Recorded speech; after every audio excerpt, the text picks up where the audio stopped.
नमस्कार साथियों, आज की वीडियो में हम बात करने वाले हैं शाला दर्पण स्टाफ लॉगिन से प्रत्येक कार्मिक द्वारा प्रपत्र 10 किस प्रकार से भरा जाना है और किस प्रकार से लॉग किया जाना है। प्रपत्र 10 में अब की बार कुछ बदलाव किए गए हैं, जिसमें रिजल्ट और जांच के नए ऑप्शन भी दिए गए हैं। साथ ही साथ बिंदु संख्या 1 से 15 तक सभी फॉर्मेट अलग अलग लॉक किए जाने हैं।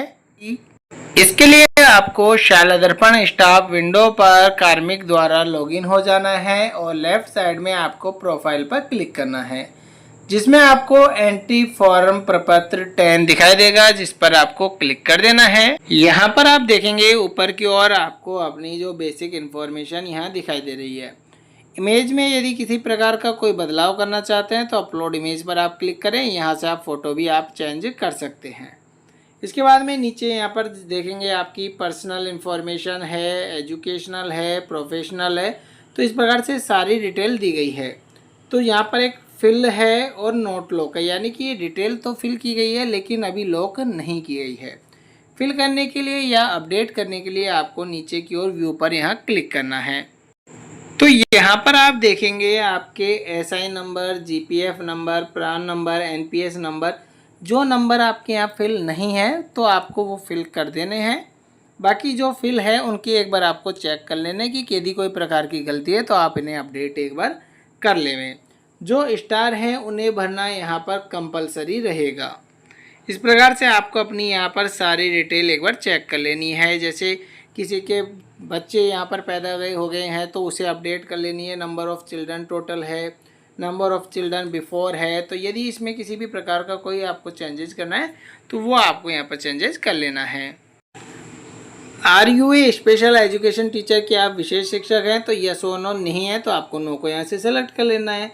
यदि किसी भी प्रकार का आपको शिक्षक दिवस पर सम्मान मिला है तो आपको किस स्तर से मिला है वो सेलेक्ट करना है, अदरवाइज कोई नहीं को आपको सेलेक्ट कर लेना है।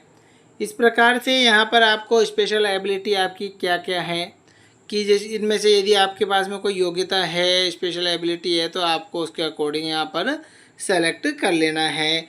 उत्कृष्ट खिलाड़ी हैं तो यस और नो, उसके अकॉर्डिंग आपको यहाँ से सेलेक्ट कर लेना है। क्या आपके द्वारा बीएलओ का दायित्व निर्वहन किया जा रहा है तो हाँ और नहीं में सेलेक्ट करना है। फिर उसके बाद में कार्मिक का एपिक क्रमांक है, विधानसभा है, आईएफएमआई यूनिक आईडी है, वर्तमान पद पर प्रथम जो नियुक्ति हुई है आपकी उसका प्रकार क्या है, आरपीएससी के कि या नॉन आरपीएससी है या प्रमोशन है। फिर उसके बाद में यहाँ पर आपकी ज्वाइनिंग की डेट है कि एनी गवर्नमेंट, यदि किसी भी राजकीय सेवा में रहे तो उसकी गवर्नमेंट की सर्विस की डेट क्या रही है, एजुकेशनल डिपार्टमेंट में आप कब आए हैं उसकी डेट क्या रही है, और वर्तमान पद पर आपके कार्यग्रहण की तिथि क्या रही है वो आपको फिल कर देनी है। उसके बाद में मूल शिक्षा का सेटअप कि प्राथमिक में है कि आप माध्यमिक में है, प्रथम नियुक्ति का विभाग क्या है, शिक्षा विभाग है, पंचायती राज विभाग है, 6D आपकी हुई है या नहीं हुई है, उसके अकॉर्डिंग आपको फिल करते हुए यहाँ पर एक बार डाटा को सेव कर देना है। सेव के साथ में आपको ध्यान यह रखना है कि यदि आप इसे लॉक कर देते हैं सेक्शन को तो उसके बाद में इसमें किसी भी प्रकार का कोई बदलाव संभव नहीं होगा। तो देखेंगे फॉर्म सबमिट सक्सेसफुली हो चुका है, इसे आपको क्लोज कर देना है। नेक्स्ट है एजुकेशनल का। यहाँ पर तो आप देखेंगे यहाँ पर आपकी 10वीं 12वीं ग्रेजुएशन पीजी जो भी है आपको स्क्रॉल करते हुए राइट साइड में आना है। तो आपको एक बार इन्हें यहाँ पर अपडेट करना होगा। अपडेट करने के लिए आपको यहाँ पर एडिट पर आप क्लिक करेंगे। तो एडिट पर आप जैसे ही क्लिक करेंगे तो यहाँ पर आप देखेंगे आपकी सारी डिटेल दिखाई गई है। आपको नीचे की ओर यहाँ पर जो ऑप्शनल सब्जेक्ट हैं आपके, तो इन्हें आपको NA पर सेलेक्ट करते हुए आपको इन्हें अपडेट करना है। तो इसी प्रकार से आपको 10वीं 12वीं और आपकी पीजी और ग्रेजुएशन जो है आपकी सारी की सारी यहाँ पर आपको एक बार डिटेल को सभी को अपडेट कर लेना है, और ऑप्शनल जो है आपका यहाँ पर NA आपको कर लेना है। आपको यहाँ पर अपडेट करते समय ध्यान यही रखना है कि आपके जो ऑप्शनल सब्जेक्ट है तो वहाँ पर जो आपके पास नहीं है उस केस में आपको यहाँ पर NA को ही सेलेक्ट करना होगा। जब आप एजुकेशनल डिटेल आपने फिल कर दी है तो उसमें आपको यहाँ पर लॉक सेक्शन पर यहाँ क्लिक करना है। जैसे करेंगे तो once lock you can not edit are you sure, तो आपको ओके पर क्लिक कर देना है कि आप कंफर्म है कि किसी प्रकार की कोई गलती नहीं है। तो यहाँ पर आप देखेंगे सेक्शन यहाँ पर जो एजुकेशन का था वो यहाँ पर हमारे लॉक हो चुका है। नेक्स्ट है प्रोफेशनल का। प्रोफेशनल पर आप जैसे ही क्लिक करेंगे तो यहाँ पर आप ये एसटीसी, बीएड, आरएससीआईटी, रीड तो जो भी है आपकी वो यहाँ पर आपको दिखाई दे रही होगी। स्क्रॉल करते हुए आगे आना है, आपको एडिट पर यहाँ क्लिक करना है। जैसे आप एडिट पर यहाँ क्लिक करते हैं तो यहाँ पर आपको सब्जेक्ट का जो चुनाव करना है, यहाँ पर आपको एनए या आपका जो शिक्षा है वो आपको सेलेक्ट कर लेना है। उसके बाद में आपको यहाँ पर अपडेट पर इस प्रकार से क्लिक कर देना है। इसी प्रकार से आपको आपकी दूसरी जो डिटेल है उस पर भी आपको एडिट करना है और उसे आपको अपडेट कर लेना है। जब आपकी सारी डिटेल अपडेट हो जाती है तो उसके बाद में आपको यहाँ लॉक सेक्शन पर यहाँ क्लिक करना है, ओके पर आपको क्लिक कर देना है। तो यहाँ पर आपकी जो प्रोफेशनल है वो सेक्शन भी यहाँ पर आपका लॉक हो चुका है। नेक्स्ट है हमारा सर्विस। तो आपको सर्विस पर यहाँ व्यू पर आपको क्लिक करना रहेगा। तो यहाँ पर आप देखेंगे आपकी जो सर्विस की जो डिटेल है वो आपको नीचे आपकी दिखाई दे रही होगी। इसे भी आपको अपडेट करना होगा। इसके लिए आपको यहाँ पर आप देखेंगे राइट साइड में एडिट पर आपको क्लिक कर देना है। यहाँ पर आपसे की जो ज्वाइनिंग डेट है वो आपको दिखाई दे रही होगी। टू डेट में आपकी यहाँ पर आपको कंटिन्यू पर क्लिक कर देना है। आपका कार्य ग्रहण का समय मध्याह्न पूर्व या बाद क्या रहा था वो आपको सेलेक्ट कर लेना है। मूल पद आपका क्या रहा है और मूल विषय आपकी क्या रही है वो आपको सेलेक्ट करना है। विद्यालय का स्वीकृत विषय जिस पर आप कार्यरत हैं वो भी आपको यहाँ से सेलेक्ट कर लेना है। टाइप ऑफ स्कूल या ऑफिस क्या है, आपकी स्कूल है तो आपको स्कूल सेलेक्ट करना है। उसके बाद में आपको डिस्ट्रिक्ट सेलेक्ट करने के बाद में ब्लॉक में आप देखेंगे यहाँ पर जो नए ब्लॉक बने हैं वो भी इस लिस्ट में अपडेट हो गए हैं। तो उसके अकॉर्डिंग आप यहाँ से उन्हें सेलेक्ट कर सकते हैं। जब आप नया ब्लॉक सेलेक्ट करेंगे उसी के अकॉर्डिंग ही आपको आपकी स्कूल दिखाई देगी। यदि आप अपना पुराना ब्लॉक सेलेक्ट करते हैं जिसमें आपका चयन हुआ था, ये मानकर चले कि हमारा तो इस ब्लॉक के अनुसार चयन हुआ था, तो आपको अपना विद्यालय जो है उस लिस्ट में कहीं भी नहीं मिलेगा। तो इसलिए आपको नए ब्लॉक का चुनाव करना है जिसमें आप अब कार्यरत हैं। उसी के अकॉर्डिंग आपको आपकी ग्राम पंचायत सेलेक्ट करनी है, उसी के अकॉर्डिंग आपका विद्यालय और उसी के अकॉर्डिंग आपको अपना विद्यालय सेलेक्ट कर लेना है। उसके बाद में आपको अपने ऑर्डर नंबर, ऑर्डर डेट ये एक बार चेक कर लेनी है। मेरिट नंबर एक बार चेक कर लेने हैं। सिलेक्शन कैटेगरी, सिलेक्शन एरिया क्या रहा है आपका, टीएसपी है या नॉन टीएसपी है, उसके अकॉर्डिंग सेलेक्ट करना है। और नियुक्ति पद का आपका स्थायीकरण हो गया है तो आपका यदि स्थायीकरण हो गया है तो आपको यस को सेलेक्ट कर लेना है। और उसकी परमानेंट डेट यानी कि आपका स्थायीकरण कौन सी डेट में हुआ है वो आपको सेलेक्ट करना है। स्थायीकरण के जो आदेश नंबर हैं वो आपको यहाँ फिल कर देने हैं और कौन सी डेट को आदेश निकले हैं वो आदेश भी आपको यहाँ फिल कर देने हैं। क्या आपको नॉशनल लाभ मिला है, यस और नो सेलेक्ट करना है। क्या आपको पूर्व चयन तिथि से वास्तविक परिलाभ देय है। यदि आप एक्स सर्विसमैन हैं तो आपको उसके अकॉर्डिंग यहाँ से सेलेक्ट करना है। आपके एक्स सर्विसमैन से रिटायरमेंट की डेट क्या रही है वो आपको सेलेक्ट करनी रहेगी। तो इसके अकॉर्डिंग आपको एक्स सर्विसमैन की भी आपकी डिटेल फिल कर देनी है।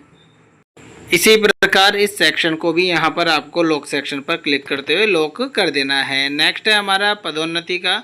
व्यू पर आपको यहाँ क्लिक करना है। जैसे आप इस पर क्लिक करेंगे तो नीचे आप चेकिंग करेंगे कि क्या सेवा काल में पदोन्नति अथवा पदोन्नति आपने परित्याग किया है। यस और नो को आपको सेलेक्ट कर लेना है और उसके अकॉर्डिंग आपको यहाँ पर अपनी डिटेल फिल करते हुए आपको सेव कर देना है। सेव करने के बाद में आपको इस सेक्शन को भी यहाँ पर आपको लॉक कर देना है। तो लॉक सेक्शन पर जैसे हम क्लिक करेंगे ओके आपको इसे कर देना है। नेक्स्ट है हमारा फैमिली। व्यू पर आपको यहाँ क्लिक करना है। तो यहाँ पर आप देखेंगे आपके जो परिवार के सदस्य के नाम जिनके आपने डिटेल ऑलरेडी फिल की हुई है वो यहाँ पर आपको दिखाई दे रही होगी। इनके स्टेटस भी आपको नोट अपडेट दिखाई दे रहे हैं तो इन्हें भी आपको अपडेट कर लेना है। इसके लिए आपको एडिट पर यहाँ क्लिक करना है। जैसे आप एडिट पर क्लिक करेंगे तो यहाँ पर आप देखेंगे आपके यहाँ पर जो परिवार के सदस्य हैं उनके यहाँ पर नाम दिखाई दे रहे हैं। उनकी डिटेल आपको यहाँ पर फिल करनी है। फिल करने के बाद में आपको यहाँ पर अपडेट पर क्लिक कर देना है। यदि नए सदस्य का नाम ऐड करना है तो उसके लिए आपको ऐड न्यू रो पर यहाँ क्लिक करना है। जैसे आप इस पर यहाँ क्लिक करेंगे तो यहाँ पर आपको उसकी सारी डिटेल फिल कर देनी है कि परिवार के सदस्य का नाम क्या है, कर्मचारी से उसका संबंध क्या है, लिंग क्या है, व्यवसाय क्या है, राजकीय सेवा है। तो इस प्रकार से सारी डिटेल उसकी आपको यहाँ फिल कर देनी है। फिल करने के बाद में आपको सेव पर क्लिक कर देना है। जब सारी डिटेल यहाँ पर अपडेट हो जाती है तो उसके बाद में वही आपको यहाँ पर इस सेक्शन को भी लॉक कर देना है। उसके बाद में आपको एड्रेस पर आ जाना है, व्यू पर आपको यहाँ क्लिक करना है और यहाँ से आपको जो कार्मिक का स्थायी निवास का पता है वो आपको एक बार चेक कर लेना है। यहाँ से जो कोई कॉलम यदि ऐसा है जो इसकी पूर्ति आपने नहीं कर रखी है तो उसकी पूर्ति भी आपको कर लेनी है। इसी प्रकार से वर्तमान निवास की डिटेल भी आपको फिल कर देनी है और सेव पर यहाँ क्लिक कर देना है। साथ ही साथ इस सेक्शन को भी आपको यहाँ पर लॉक कर देना है। लॉक के लिए हमें वही लॉक सेक्शन पर यहाँ क्लिक करना है, ओके पर आपको क्लिक कर देना है। नेक्स्ट डिटेल है हमारी बैंक की। बैंक पर जैसे आप क्लिक करेंगे तो उसके IFSC कोड, MICR, बैंक का नाम, बैंक शाखा का नाम, खाता संख्या, सारी डिटेल आपको यहाँ दिखाई दे रही है। इसको आपको सेव करने के बाद में लॉक कर देना है। इसके बाद में है ट्रेनिंग। इसमें आपको व्यू पर यहाँ क्लिक करना है और किसी भी प्रकार की आपने यहाँ पर ट्रेनिंग ली है तो वो आपको यहाँ पर एक बार चेक कर लेनी है जो आपने पहले की फिल की है। साथ ही साथ नई आपने कोई ट्रेनिंग ली है तो उसकी डिटेल भी आपको यहाँ पर नीचे की ओर यहाँ से कुछ इस प्रकार से सेलेक्ट करनी है। जैसे किसी साथी ने कर्मयोगी पर लिया है तो कर्मयोगी आपको यहाँ से सेलेक्ट कर लेना है। उसके बाद में उसकी आपको डेट सेलेक्ट करनी है, कितने दिन की है। यहाँ से आपको टाइप सेलेक्ट करना है कि शिक्षक, प्रधानाध्यापक, प्रशिक्षक, उसका नाम क्या है, किसके द्वारा ये करवाई गई है और उसमें आपकी जो ग्रेडिंग है आपकी वो ग्रेडिंग आपको यहाँ पर फिल कर देनी है कि उसकी उपयोगिता क्या रही है और उसके बाद में आपको यहाँ से सेव पर क्लिक कर देना है। इस प्रकार से आपने जितनी भी ट्रेनिंग ली है सारी ट्रेनिंग की डिटेल फिल करने के बाद में आपको लॉक कर देनी है। नेक्स्ट है विभागीय जांच और कारण बताओ नोटिस विवरण। यह जो कॉलम है इसकी पूर्ति कार्मिक द्वारा नहीं की जाएगी। यहाँ पर आप देख सकते हैं कि कार्मिक स्तर पर इसमें किसी भी प्रकार की प्रविष्टि नहीं की जानी है, पहले ही हमारी गाइडलाइन में हमको बताया गया था। नेक्स्ट है सेवा विवरण समरी। इसमें आप देखेंगे आपकी जो सेवा विवरण समरी है वो आपको यहाँ पर दिखाई दे रही होगी। तो इसके संबंध में पूर्व में ही बताया गया है कि उक्त सेवा विवरण समरी जो है प्रपत्र 10 के सेवा विवरण टैब में दर्ज सूचना के आधार पर ऑटो जनरेट होती है। जो हमने प्रपत्र 10 में सेवा का विवरण था उसमें जो हमने सूचना दर्ज की थी उसके आधार पर ये ऑटो है।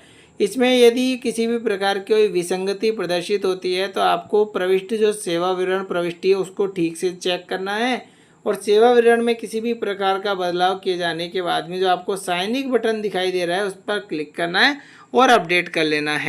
तो यहाँ पर आप देख सकते हैं कि साइनिक फॉर इम्पोर्टेंट डाटा, इस पर जैसे आप क्लिक करेंगे तो आपने जो बदलाव किया है वो यहाँ पर बदलाव हो जाता है। नेक्स्ट है हमारा विद्यार्थी परिणाम। व्यू पर आपको यहाँ क्लिक करना है। अब यहाँ आप देखेंगे स्टाफ रिजल्ट। तो उससे पूर्व यहाँ पर दिशा निर्देश दिए गए हैं कक्षा परिणाम प्रविष्टि के संदर्भ में कि एक ही कक्षा में एक विषय को आंशिक रूप से एक से अधिक विषय अध्यापकों ने यदि पढ़ाया है तो परीक्षा परिणाम सभी विषय अध्यापकों का निर्धारित किया जाएगा। यदि एक विषय को अलग समय अवधि के लिए एक से अधिक अध्यापकों ने पढ़ाया है तो अधिकतम समय जिसने पढ़ाया है उस अध्यापक का परीक्षा परिणाम यहाँ पर निर्धारित होगा।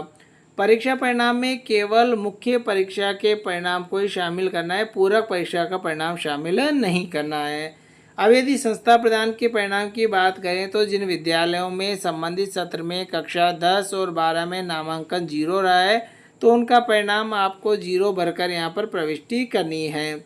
संस्था प्रदान के रूप में एक से अधिक विद्यालय में पदस्थापन रहा हो तो जिस विद्यालय में कार्यकाल सर्वाधिक रहा है किंतु 3 माह से अधिक का हो तो उसी की आपको प्रविष्टि करनी होगी।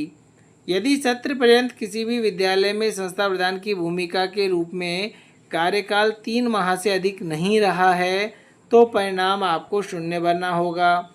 और यदि एक ही सत्र में कार्मिक द्वारा 2 भूमिका यानी कि अध्यापन भी कराएं और संस्था प्रदान की भूमिका भी रही है तो उस स्थिति में जिस भूमिका में आपका कार्यकाल सर्वाधिक रहा है उसके रूप में आपको प्रविष्टि करनी है। तो यहाँ पर आप देखेंगे सबसे पहले आपको सत्र सेलेक्ट कर लेना है। जैसे हम 25-26 का ही लेके चलते हैं, 25-26 को हमने सेलेक्ट करा। इसमें आपकी भूमिका क्या रही है, संस्था प्रदान की रही है, कक्षा अध्यापन की रही है, अध्यापन कार्य नहीं कराया। तो आपको जैसे कक्षा अध्यापन की वो आपको सेलेक्ट कर लेनी है, आपका ज़िला आपको सेलेक्ट करना है कि कहाँ पर आपने अध्यापन कार्य कराया है। उसके बाद आपको अपना ब्लॉक सेलेक्ट करना है। ब्लॉक सेलेक्ट करने के बाद में आपको विद्यालय का नाम यहाँ से आपको सेलेक्ट करना होगा। उसके बाद में अध्यापन करवाई गई कक्षा आपकी कौन सी है वो आपको सेलेक्ट कर लेनी है। आपके अध्यापन का विषय क्या रहा है वो आपको यहाँ से सेलेक्ट करना है। उसके बाद में अंतिम परीक्षा में प्रविष्ट कुल विद्यार्थी यानी कि विद्यार्थियों की संख्या कितनी थी वो आपको यहाँ फिल करनी है। उसमें ग्रेड ए कितनों की आई है, बी सी डी ई कितने कितने विद्यार्थियों की आई है, उनकी अलग अलग आपको संख्या इन पाँचों में यहाँ प्रविष्ट कर देनी है। उसके बाद में कुल उत्तीर्ण यहाँ पर ऑटो है, कुल विद्यार्थी उत्तीर्ण प्रतिशत भी ऑटो आएगा। और कार्मिक का विद्यालय में ठहराव अवधि कब से कब तक की रही है वो अभी आपको फिल करनी है। तो इस प्रकार से आपको सारी डिटेल यहाँ पर आपको विद्यार्थियों की भर देनी है। यदि किसी भी प्रकार की कोई गलती हो जाती है तो आपको एडिट पर करना है या डिलीट पर क्लिक करते हुए इसमें संशोधन भी आप कर सकते हैं। तो सारी डिटेल फिल करने के बाद में वही आपको लॉक पर यहाँ क्लिक कर देना है। इसके बाद में यहाँ आप देखेंगे कि प्रोफाइल देखें और लॉक करें, व्यू पर आपको यहाँ क्लिक करना है और यहाँ से आपको अपनी संपूर्ण प्रोफाइल को एक बार अच्छी तरीके से यहाँ चेक कर लेनी है। और जब आप संतुष्ट हो जाएं कि मेरी प्रोफाइल पूरी तरीके से सही है तो ऊपर की ओर यहाँ पर फाइनल लॉक का एक ऑप्शन आता है जिस पर आपको क्लिक कर देना है, जिससे आपका प्रपत्र 10 जो है फाइनल लॉक हो जाता है। तो आज की वीडियो में इतना ही, धन्यवाद।